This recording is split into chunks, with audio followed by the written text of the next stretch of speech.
లవంగాలతో తీవ్రమైన అప్పుల బాధలు, భయంకరమైన ఆర్థిక ఇబ్బందులు నుంచి సులభంగా బయటపడచ్చు. గురువారం రోజు మీరు దేవుడికి హారతి ఇచ్చేటప్పుడు హారతిలో 1-2 లవంగాలు వేసి హారతి ఇవ్వండి. డబ్బు సమస్య, మానసిక ప్రశాంతత కలుగుతుంది. గురువారం రోజు ఇంట్లో దీపారాధన చేసేటప్పుడు పూజ మందిరంలో ప్రమిదల నువ్వుల నూనె పోసి దీపం పెట్టేటప్పుడు ఆ నువ్వుల నూనెలో 1 లవంగం వేసి దీపారాధన చెయ్యండి. అప్పుడు లక్ష్మీదేవి కటాక్షం కలిగి అనేక మార్గాల ధనలాభం పెరుగుతుంది.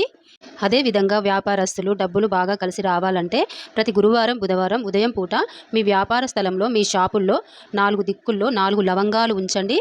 సాయంత్రం కాలం పూట 4 లవంగాలు తీసుకుని వెళ్ళి 4 రోడ్ల గోడల్లో వెయ్యండి. బుధవారం, గురువారం సాయంకాలం జంక్షన్లో వేస్తే షాప్కున్న నెగిటివ్ వైబ్రేషన్స్ మొత్తం పోతాయి. వ్యాపారస్తులకి అదృష్టం బాగా కలిసొచ్చి బిజినెస్ బాగా సాగి డబ్బులు బాగా రావాలంటే బుధవారం రోజు 1 నిమ్మకాయ తీసుకుని దానికి 4 లవంగాలు, పువ్వులున్న లవంగాలు 4 లవంగాలు నిమ్మకాయకు గుచ్చి చేతితో పట్టుకొని నిమ్మకాయను శ్రీ రామదూతాయ హనుమతే నమః అని 21 సార్లు చెప్పి ఆ నిమ్మకాయని క్యాష్ కౌంటర్లో వేసుకోవాలి. బుధవారం సాయంత్రం వరకు ఆ నిమ్మకాయ అలాగే ఉంచుకోవాలి. సాయంత్రం ఇంటికి వెళ్ళేటప్పుడు ఆ నిమ్మకాయ తీసుకొని ఎవరు తొక్కని ప్రదేశంలో వేసి వెళ్ళండి. ఇంటికి ఇలా బుధవారం రోజు చేశారంటే మీ వ్యాపార ఆకర్షణ బాగా పెరుగుతుంది. కస్టమర్లు బాగా వస్తారు. ధనలాభం కలుగుతుంది. మీకు నమ్మకం అనిపిస్తే లైక్ చేసి వెళ్ళండి. ప్లీజ్ సబ్స్క్రైబ్ చేయండి.